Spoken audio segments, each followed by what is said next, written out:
Pesta seks komunitas sesama jenis yang terjadi di Jakarta mengejutkan kita semua.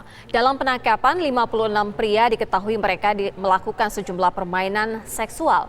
Mengapa komunitas ini bisa tumbuh cepat di Jakarta? Apa yang harus dilakukan agar kelompok ini tidak menjerat keluarga Anda? Bersama kami telah bergabung psikiater Dr. Fidiansyah, kemudian ada sosiolog Mas Bayu Yulianto, dan juga Ustadz Tengku Zulkarnain. Assalamualaikum, selamat sore Bapak-Bapak. Selamat sore Mas Andro, Mbak Sira. Ya. Waalaikumsalam warahmatullahi wabarakatuh. Selamat sore. Nah, kita menuju ke Dr. Fidiansyah terlebih dahulu. Dr. Fidiansyah, sebagai psikiater kita ingin tahu apakah dari kasus ini Anda bisa menganalisa sebenarnya apa yang terjadi sehingga begitu besar sekali animonya pesta seks sesama jenis ini bisa terjadi di Jakarta. Ada gangguan apa sebenarnya, dokter? Ya, tentu saya tidak membahas kasus dari apa yang sudah ditemukan ya. Tapi saya hanya bisa membahas fenomenanya karena kami tidak langsung bertemu atau berhadapan dengan kasusnya itu sendiri. Fenomena ini tentu di dalam tinjauan para pakar khususnya di bidang psikiatri atau perhimpunan dokter kedokteran jiwa, ini yang disebut dengan memang orang-orang yang mengalami masalah kesehatan jiwa karena berkaitan dengan orientasi seksual yang mereka lakukan sehingga berpotensi tentu mengalami dampak-dampak yang lebih serius termasuk tadi yang dikaitkan dengan HIV, bahkan nanti kalau kemudian ditelusuri lebih lanjut akan bermuara juga kepada AIDS, penyakit seksual menular lainnya dan sebagainya. Nah tentu ini penelusuran-penelusuran seperti ini yang perlu kita sampaikan kepada pesan masyarakat adalah memang orientasi seksual dengan semua fenomena yang ada di beberapa negara yang membuat mereka seperti mendapatkan pengesahan atau pelegalisasian. Namun di negara kita dengan Pancasila sebagai landasan negara kita, para ahli tetap sepakat bahwa mereka tergolong dengan orang dengan masalah kejiwaan. Begitu Mas Andro, Mbak Sira. Ya dok, apa sebenarnya pemicu seseorang bisa menyukai sesama jenis? Karena seperti yang biasanya lazimnya adalah menyukai lawan jenis. Ya, tentu tinjauan daripada setiap kasus ini akan berbeda ya.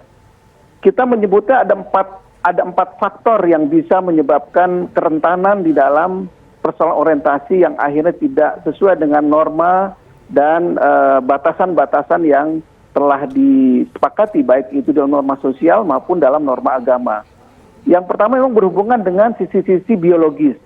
Ada hormon di situ, ada neurotransmitter, ada perasaan senang, ada perasaan bahagia yang hubungannya dengan semua komponen-komponen kimiawi di dalam otak manusia dan hormon-hormon di dalam tubuhnya. Cuma ini tidak satu-satunya faktor. Artinya bisa saja faktor ini normal, namun dikaitkan dengan faktor psikologi. Biasanya ini dikaitkan dengan trauma. Baik itu trauma yang disadari, artinya dia memahami ada sesuatu tindakan-tindakan di fase-fase awal pertumbuhan seksualnya, lalu itu kemudian bermanifestasi terhadap orientasi yang kemudian dia lakukan ketika sudah mulai menuju kepada pemenuhan hasrat di mana dia sebagai orang dewasa. Nah, faktor ketiga adalah faktor sosial. Artinya faktor biologi bisa normal, faktor psikologi juga tidak ada masalah, tapi tekanan atau gerakan ini yang memang kita sebut terstruktur, masif, dan sistematik, mencari mangsa-mangsa orang-orang yang kita kategorikan mungkin sudah religius, sudah kemudian juga komponen biologis baik, komponen psikologis juga baik, tapi memang gencarnya mereka membuat dampak ini juga berpengaruh kepada orang-orang yang kita kategorikan sebenarnya tidak bermasalah. Nah, faktor keempat baru adalah faktor religius itu sendiri. Nah, tentu ini keempat faktor ini menjadi satu kesatuan untuk kita membahas setiap kasus itu pada bobot apa sebetulnya yang melatar belakangi seseorang mengalami hasrat seksual yang menyimpang. Kalau dokter begitu Mbak Sira. Kalau Dr. Fidiansyah sendiri apakah bisa menganalisa bagaimana dengan kriteria tertentu yang dimiliki oleh seseorang sehingga dicap memiliki seksual yang menyimpang, dokter?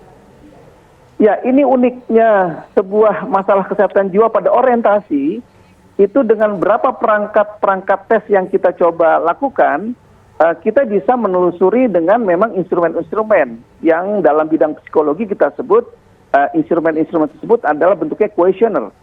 Nah, di dalam kuesioner ini nanti akan tampak ya bagaimana apa yang terungkap di dalam kesadaran maupun di bawah kesadaran dia dengan 567 pernyataan-pernyataan yang sudah dibuat acak, itu akan kita dapatkan apa sebetulnya yang terjadi pada orientasi termasuk juga tadi aspek-aspek apa yang terjadi sebelum di masa-masa awal kehidupan dia ketika masa kecil, masa remaja dan sebagainya. Baru kemudian kita akan mencoba untuk menelusuri dengan tadi pemeriksaan hormon, pemeriksaan yang mencoba mengkaitkan ada tidak kemudian aspek ini juga dipengaruhi oleh sisi-sisi biologisnya. Begitu Mas Andro. Oke, Mas Bayu, apa kemudian yang menjadi pemicu komunitas ini bisa besar dan juga semakin banyak orang-orang yang justru masuk di dalam komunitas ini? Tapi dijawabnya nanti usai jeda. Kabar Petang segera kembali.